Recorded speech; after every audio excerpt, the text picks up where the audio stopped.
আল্লাহর নবী বলেন, উম্মত আমি তোমাদেরকে জাহান্নাম থেকে বাঁচাইতে চাই কিভাবে। এটার উদাহরণ দিতে গিয়ে নবীজি এই কথাটা বলছে। আমি 1 মিনিট সামনে একটা জিনিস দেখাবো শুধু। মানে আমি ওনারে মহব্বত করি, তা আমি ওনার হাত ধরে বললাম, ভাই আপনার আমি হাতে ধরে বললাম, আপনি যায়েন না, ওইটা আগুন, আপনি ধ্বংস হয়ে যাবেন। উনি ঝটকা দিয়ে আমার হাত ছাড়াই নিল, এটা সম্ভব। আমি ওনার ঘাড়ে হাত দিলাম, কাঁধে হাত দিলাম, ভাই আল্লাহর দোহাই আপনি যাইয়েন না, ধ্বংস হয়ে যাবেন, ওইটা আগুন। উনি আমার কাঁধের থেকে হাত সরাইয়া ফেলে দিল, এটাও সম্ভব। কিন্তু আমি যখন ভালোবাসার কারণে আমার সিদ্ধান্ত আমি তাকে বাঁচাবই, আমার ভাইকে, তখন আমি তার কোমরে জড়াইয়া ধরলাম, জড়াইয়া কোমরে ধইরা বললাম, না ভাই আমি তোমাকে ওই আগুনে পড়তে দিব না, আমি যাইতে দেব না তোমার। আল্লাহর কসম নবীজি বলছে, উম্মত আমি আমার এক এক উম্মতকে কোমরে জড়াইয়া ধইরা জাহান্নামের আগুন থেকে বাঁচাইতে চাই। কোমরে জড়াইয়া ধরলে ছুটা বড় কঠিন, কঠিন না? হাতে না ছাড়াই দিলেন, কাঁধের হাতে না ফেলে দিলেন, কিন্তু কোমরে জড়াইয়া ধরলে কেমনে ছাড়বেন? তো নবী এটা বলছে, ওয়া আনা আখিযুন বিহুজাজিকুম, আমি তোমাদেরকে কোমরে জড়াইয়া ধরে চাই, তবু আমার উম্মত বেঁচে যাক, আমার এক এক উম্মত বেঁচে যাক, জাহান্নাম থেকে বাঁচো। আমার দোস্ত, আমার বাপ, আমার ভাই ফিরতেই হবে, জাহান্নাম থেকে বাঁচতেই হবে। দোস্ত বিষয়টা মামুলি মনে করেন, এটা একটা ওয়াজ করছি এই জন্য, আর 10 জন বক্তা ওয়াজ করছেন, আমিও করছি না রে ভাইয়া, এই জন্য না। সারাটা দিন রাত এই দৌড়ের উপরে থাকি, দৌড়ের উপরে থাকি। এই জন্য বললাম আমরা এক ফিকির, আমাদের আপনাকে এটা ভাবতে হবে, জাহান্নাম থেকে বাঁচতেই হবে বন্ধু। কোরআনে আল্লাহ বারবার একটা কথা বলছে নবীজিকে, আমাদের নবীকে পর্যন্ত আল্লাহ বলছে, বন্ধু ওমা আদরাকা মা হিয়া, এই বন্ধু জাহান্নামের আগুন কেমন আপনি জানেন? নবীজিকে বলছে আল্লাহ। নারুন হামিয়া, বন্ধু আপনাকে বলছি, লেলিহান আগুনের ধাউ ধাউ শিখা জাহান্নামের আগুন। ওমা আদরাকা মাল হুতামা, আল্লাহ বলছে বন্ধু হুতামা নামক জাহান্নামের আগুন কেমন জানেন? তো নবীজিকে আল্লাহ বলছে নারুল্লাহিল মুকাদা, আল্লাহ বলছে নবী আমি আমার কর্মচারী দিয়ে আগুন লাগাই নাই, আমি আমার কাজের লোক দিয়ে আগুনটা লাগাই নাই, আমি আল্লাহর হাতে লাগানো জাহান্নামের আগুন, এই আগুন আমি লাগাই দিছি। নারুল্লাহ, আমার হাতে জ্বালানো আগুন। আল্লাতী তাত্তাদিউ আলাল আফইদা, আল্লাহ বলে বন্ধু জাহান্নামের আগুনের প্রথম ফোঁটা, প্রথম স্পর্শ যখন জাহান্নামের আগুনের লাগবে, ছুঁইবে, সাথে সাথে নাফরমানের পুরা দেহ, ভিতরের সমস্ত অঙ্গ প্রত্যঙ্গ, কলজা সুদ্ধা একই মুহূর্তে জ্বালাইয়া ফেলবে। দুনিয়ার আগুন কখনোই এভাবে জ্বলে না। দুনিয়ার আগুন এক সাইড থেকে জ্বলতে থাকে, চেষ্টা করে লাফালাফি করলে, দৌড়ঝাঁপ করলে, ইচ্ছা করলে হয়তো বাঁচানো যায়।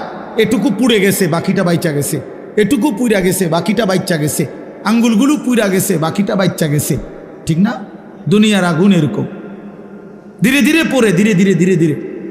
কিন্তু আল্লাহর কসম, আল্লাহ কোরআনে বলছে জাহান্নামের আগুন যখন প্রথম সেকেন্ড স্পর্শ করবে, কলজা সুদ্ধা ভেতর বাহির পুরাটা একসাথে প্রথম মুহূর্তেই জ্বালায় ফেলে।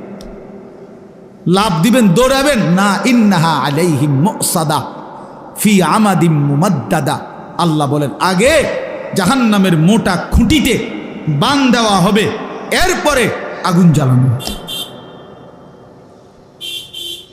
হ্যাঁ, এটা কোরআন শরীফের আয়াত। খুযুহু ফাগুল্লু, আল্লাহ বলে ফেরেশতাদেরকে জাহান্নামীকে ধরো এবং বাঁধো, সুম্মাল জাহিমা সাল্লু, এরপরে লাথি দিয়া জাহান্নামে ছুঁড়ে মারো। কোরআন শরীফের আয়াত। খামখেয়ালি করেন না ছেলেরা, খামখেয়ালি করেন না। হ্যাঁ, একটা মোবাইল, একটা নারী, একটা ছবি, একটা উলঙ্গ দৃশ্য, দোস্ত এটুকুতে এমন সুন্দর জীবন নষ্ট করে দিও না। একটা মোটর সাইকেল দিয়া জিন্দিগি শেষ করে দিও না। মোটর সাইকেল একটা পাইলে কুত্তার মতো এটারে চালা, এমন জোরে ছাড়ে, এটারে মনে হয় যেন কুকুরে কামড় দিছে, এই জন্য এটা এত জোরে ছাড়ছে। আশ্চর্য, এটা কি ব্যারাম? ওটার কোনো যুক্তি তো থাকতে হবে, বলেন একটা যুক্তি তো থাকা চাই। তুমি এত জোরে ছাড়লা, তুমি তো একটু পরে কাবার্ডের সাথে লরির সাথে একটা ধাক্কা খাইয়া তোমার মাথা ফাইটা যাবে, তোমার পাওটা ভাঙ্গে যাবে, এইটাও বোঝেন। আর যদি বলে যে এত জোরে চালাইছি মানুষে যাতে দেখে, তো মানুষে বা দেখবো কেমনে? দেখতে দেখতে তো তুমি নিমসা। মা কথা বোঝেন না। আমি মনে করেন মাত্র পজিশন নিলাম যে আমি সামু হেতের মোটর সাইকেলটা, হেতে তো গেছে গা চান্দিরা, তা আমি কেমনে দৌড়ামো তোমার ভিসি ভিসিটা চাইতাম বললে তোমার এই কারবারটা? তো এটা সাহেকে একটা বিকৃত মস্তিষ্ক ছাড়া, অসুস্থ মানসিকতা ছাড়া আর কিচ্ছু না। হ্যাঁ হ্যাঁ, আওয়াজ, এটার আওয়াজ, এটা চ্যালেঞ্জার 5, এটা খুইলা, এটা একেবারে বিভৎস। মানে ইচ্ছা করে এত বড় শব্দটাকে যার পছন্দ হয়, আমার নিশ্চিত তার সিরা গেছে, তার মাথার তার অন্য কেউ সিরা লাইছে, এটা নিশ্চিত, কোনো সন্দেহ নেই, কোনো সন্দেহ, কোনো সন্দেহ, হ্যাঁ হ্যাঁ, কোনো সন্দেহ নেই। এর জন্য হের মাথার তার সিরা লাইছে দেখে সে মোটর সাইকেলের তার সিরা লাইছে। হ্যাঁ হ্যাঁ, দোনোটা মাতাল। নাউজুবিল্লাহ, নাউজুবিল্লাহ। আল্লাহ পাক আমাদেরকে বিবেক দান করেন, ইনসাফ দান করেন। এজন্য আল্লাহর কাছে চাইতে হয় তৌফিক। আল্লাহুম্মা আইন্নি আলা যিকরিকা ওয়া শুকরিকা ওয়া হুসনি ইবাদাতি। আপনার ছেলেটা নামাজ পড়ে না চাচা, কয়দিন চাইছেন এটা? আল্লাহর কাছে চাইছেন কয়দিন? চোখের পানি ফেলছেন কয়দিন? অঝরে কাঁদছেন কয়দিন? ছেলের বিদেশের লাইগা কতজন হুজুরে কইছেন? ফুলার নামাজের লাইগা কয়জন হুজুরে কইছেন? বলেন। দোতলার ছাদ ডালাই এটা কইছেন কতজনের? রে ভাই দোয়া করো, দোতলার ছাদ ডালাই খাস একটা দোয়া করো। কিটা খাস দোয়া? কিটা আবার ছাদ ডালার মধ্যে আবার খাস দোয়া কি? মানে যাতে করে এমন ভাবে ডালাই হয়, ডালার লগে যেন নিচের দিকে ছাদ দিয়ে হয়ে যায়। খাস দোয়া না এটা, একেবারে জাঁতা দিয়ে যেন এটা নিচের দিকে যায়, এটা যেন ডাইবা যায় আর কি। শক্তর সাফে এমন শক্ত যেন হয় যেন এটা সাফের লগে ডাইবা যায় নিচে। দুনিয়া দুনিয়া নিয়ে এই পরিমাণ দোয়া চাইলেন, আখেরাতের দোয়া কই চাইলেন?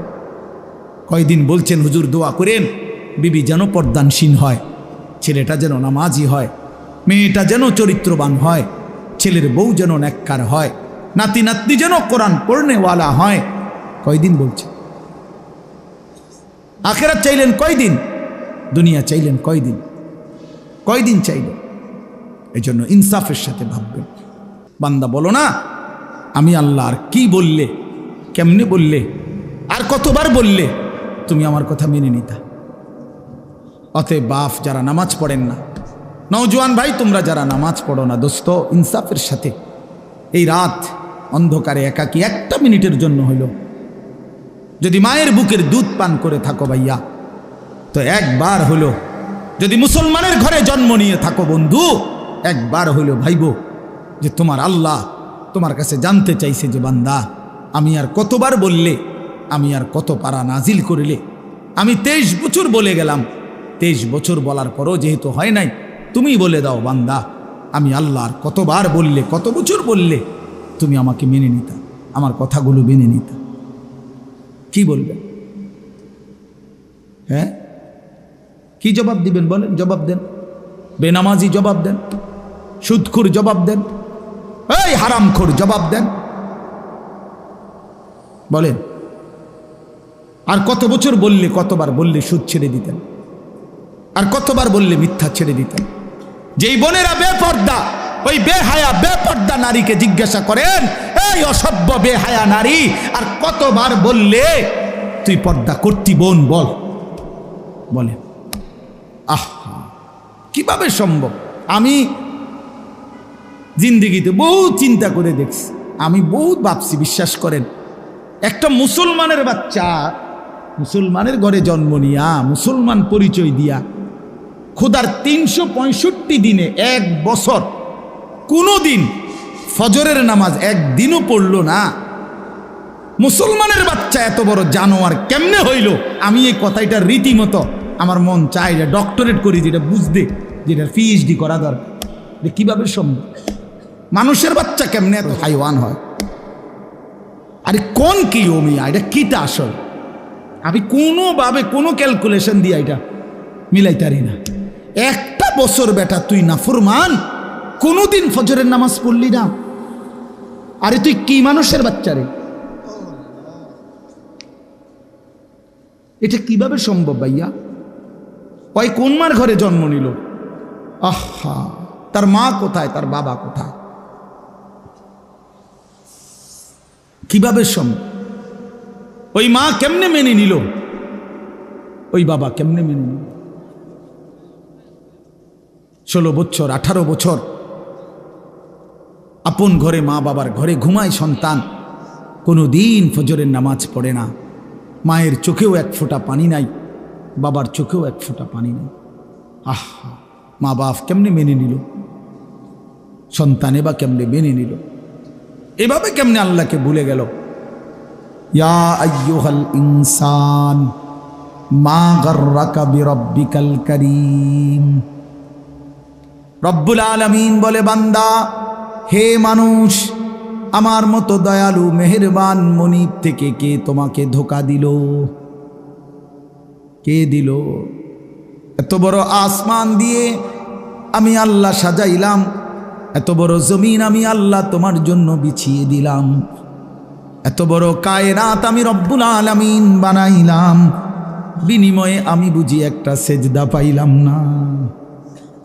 কেমনে পারলা বান্দা? মা গাররাকা বিরাব্বিকাল কারীম। আল্লাহ বলে, বান্দা, কে তোমারে ধোঁকা দিল? বান্দা, এমন কোন বন্ধু পেলে, এমন কাকে পেয়ে গেলা বান্দা, যাকে পেয়ে তুমি আমার মতো মালিককে ছেড়ে দিলা? 7 আসমান দিয়ে 7 জমিন দিয়ে 24 ঘন্টা নিঃশ্বাস দিলাম, চোখ নাক কান দেহ অঙ্গ প্রত্যঙ্গ সচল রাখলাম। এত কিছুর বিনিময়ে আমি বুঝি তুমি বান্দার দিল মন পাইলাম না, তোমার বুঝি দিল গলাইতে পারলাম না। আহা, হায় হায়। 1 মিনিট ভাইবে, কোনো এক বেনামাজি কেউ যদি এখানে থাকো ভাই, 1 মিনিট ভাইবে, আজকেই ভাইবে, ঘুমাইবার আগেই ভাইবে। নবীজি জিজ্ঞেস করবে, উম্মত, আমি 23 বছর উম্মত। হাসরের ময়দানে নবী বলবে, আমলনামা দেখাইয়া বলবে, প্রত্যেককে সুপারিশের জন্য নবীজির কাছে চাইতে হলে আমলনামা জমা দিতে হবে। ও মা, সুপারিশের কোনো কাগজপত্র নাই, কথা কোনা, কোনো নিয়ম কানুন নাই নাকি? হ্যাঁ, কোনো ফাইল জমা দিতে হবে না তো নবীজি তো দেখবে। নবীজির সামনে তো আপনাকে বলতে হবে, ইয়া রাসূলুল্লাহ, এই যে আনিসুর রহমান আশরাফি, এইটা আমার ফাইল, আপনি দেখেন, আমার জন্য একটু সুপারিশ করেন আল্লাহর কাছে। আল্লাহর নবী দেখবে 30 বছর সুদের ব্যবসা, 60 বছর বয়স, 60 বছর পর্যন্ত বিড়ি সিগারেট খাইয়া গেছে। 30 বছর 60 বছর বয়স, কোনো দিন গালি ছাড়া কথা বলে নাই।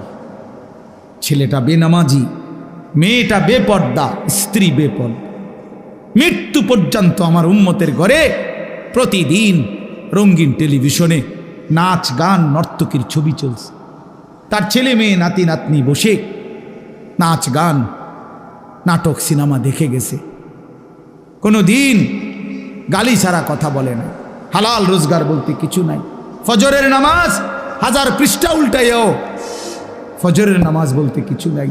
আল্লাহর কসম, আমরা উর্দু কিতাবে পড়ছি, নবীজি চোখের পানি ফেলে দিবে, নবী কাঁদবে, আল্লাহর নবী কাঁদবে, বলবে, উম্মত, আমি সেই নবী যে 23 বছর তোদের জন্য কেঁদেছিলাম, আমি সেই নবী যে পেটে ক্ষুধার কষ্টে 2টা পাথর বাঁধছিলাম, আমি সেই নবী তায়েফের রক্তে যে সমস্ত শরীর রক্তাক্ত করেছিলাম, উহুদের দান শহীদ করা রক্ত নিয়ে ময়দানে পড়েছিলাম বেহুশ হয়ে, আমার এত রক্ত, আমার এত চোখের পানি, আমার এত ক্ষুধার কষ্টের বিনিময়ে উম্মত এই আমলনামা, তুমি আমার এত বড় বেইজ্জতি কেমনে করলে?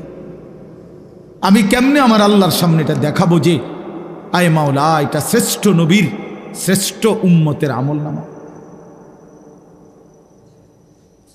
বলে কোনো বাপ যদি 8 বছর ছেলেটাকে ইউনিভার্সিটিতে পড়ায়, তো গরিব বাপ তার ছেলেটাকে মনে করেন ভিটা মাটি বসত সব বেচ্চা নিজে না খাইয়া ছেলেটার 1 লাখ লাখ টাকা পড়ালেখার খরচ দিছে। 8 বছর পরে 6 বছর পরে বাপ রেজাল্ট সার্টিফিকেট দেখতেছে যে ফেল। ওই ওই ওই বাপ কি পরিমাণ কাঁদবে, ওই বাপ কি পরিমাণ কাঁদবে। ওই বাপ বলবে না যে বাপ আমি তোরে মানুষ করার জন্য, তোর পড়ালেখার খরচ দেওয়ার জন্য ভিটাটা বেচা ফেলছি, মাটিটা বিক্রি করে ফেলছি, আমি জীবনে কোনো সুখের নাগাল পাই নাই। এই বছরও ভাই, এই গত হজ্জেও এক জিদ্দা থাকে এক প্রবাসী ভাই, আমি তো হজ উমরার সফরে গেলে প্রবাসীদের রুমে রুমে যাই, কইতে হুজুর আমি আজ 32 বছর সৌদি আরব জিদ্দায় পড়ে আছি, কেউ 18 বছর, কেউ 16 বছর। জীবনের এই সুখের সময়টা যারা কাটাইছে বিদেশের জমিনে, যৌবনের পুরাটা টাইম শেষ করে দিছে বাপ, বিনিময়ে সেই বাপ যখন দেখে তার ছেলেটা ফেল, তখন সে বলবে বাপ তুই আমার এটা কি দেখাইলি, তুই আমার এতগুলো টাকা, তুই আমার এত বড় বেইজ্জতি কেমনে করলি বাপ, এটা বলবে না? তো নবী সাল্লাল্লাহু আলাইহি সাল্লামও বলবে, খোদার কসম নবীজিও বলবে, আল্লাহর কসম নবীও বলবে যে উম্মত তুমি আমার এত বড় বেইজ্জতি কেমনে করলা। এই জন্য দয়া করে আমি অনুরোধ করছি প্রত্যেকে মেহেরবানি করে একটু জমে কাছাকাছি হয়ে বসলে আপনি বরকত পাবেন। ফাঁকা জায়গা পূরণ করে বসে কথাটা গুরুত্ব দিয়ে শুনেন।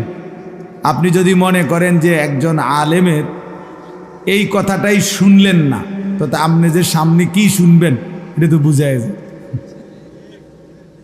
কথা বুঝছেন না। তাইলে প্রথম কথাই যেহেতু পাত্তা দিলেন না, তো পরের কথা আর কি শুনবেন, তার তো বুঝাই যায়, ডগ দেখেই তো বোঝা যায় যে কি হবে সামনে। এই জন্য দয়া করে জমে বসলে ভালো। হাদিসের মধ্যে আছে আল্লাহ নবী সাল্লাল্লাহু আলাইহি ওয়াসাল্লাম বলছেন, মান রাআ ফুরজাতান ফাজালাসা ফিহা ফাকাদ আওয়া ইলাল্লাহ। নবী সাল্লাল্লাহু আলাইহি ওয়াসাল্লাম বলেন, একেবারে বুখারীর হাদিস, বুখারী শরীফের প্রথম খণ্ডের হাদিস। নবী সাল্লাল্লাহু আলাইহি ওয়াসাল্লাম বলেন, যে ব্যক্তি কোনো দ্বীনি মজলিসে ফাঁকা জায়গা দেখলো অতঃপর নিজে পূর্ণ করে বসলো, তো সে আল্লাহ তাআলার আশ্রয় ঠিকানায় পৌঁছে গেল। আচ্ছা বলেন তো কেমন ফজিলত এটা? মানে আল্লাহ তাকে নিজের করে নিলেন, নিজের করে নিলেন। এই জন্য ফাঁকা জায়গা দ্বীনি মাজমায় পূরণ করে বসা অনেক নেকি, অনেক নেকি। হাদিসের মধ্যে আছে নবী সাল্লাল্লাহু আলাইহি ওয়াসাল্লাম বলছেন, লাউ তা'লামুনা মা ফিন নিদা ওয়াস সাফফিল আউয়াল সুম্মা লাম ইয়াজিদু ইল্লা আন ইস্তাহামু আলাইহি লাস্তাহামু। নবীজি বলেন, আমার উম্মত মসজিদে আজান দেওয়া এবং মসজিদে প্রথম কাতারে বসা, এই 2 আমলের মধ্যে কি পরিমাণ নেকি যদি তোমরা বুঝতা, তাইলে লটারি দিয়ে হলেও নিজেদের মধ্যে এই 2টি আমলে যত্নবান হইত। অর্থাৎ আজানের টাইম হয়েছে, তো 10 জন দাঁড়ায় গেছে, দাঁড়াইয়া আছে মাইকের সামনে, আমি আজান দেব, আমি আজান দেব ফি সাবিলিল্লাহ। তখন লটারি দিয়ে ঠিক করতে হইতো যে কে দিবে এখনকার আজান। মসজিদের প্রথম কাতারে বসতে পারে 30 জন, একসাথে ঢুকছে 50 জন, আমরা সবাই বসতে চাই, তাইলে লটারি দিয়ে ঠিক করতে হতো যে প্রথম কাতারে কে বসবে। তার মানে সামনে বসার এটা নেকি, অনেক নেকি, অনেক নেকি। এজন্য সব সময় মনে রাখবেন, ওলামায়ে কেরামের চোখের কাছে, দ্বীনি মজমার চোখ কাছে বসার মধ্যে বরকত বেশি। মুসলিম শরীফের হাদিস আছে, আল্লাহর নবী সাল্লাল্লাহু আলাইহি ওয়াসাল্লাম বলেন, খায়রু সুফুফির রিজালে আউয়ালুহা ওয়া শাররুহা আখিরুহা। পুরুষের জন্য সর্বোত্তম হলো প্রথম কাতার, সবচেয়ে অপছন্দনীয় হলো পিছনের কাতার। রাসূলুল্লাহ সাল্লাল্লাহু আলাইহি ওয়াসাল্লাম বলছেন, আর ওয়া খায়রু সুফুফিন নিসাই আখিরুহা, ওয়া শাররুহা আউয়ালুহা।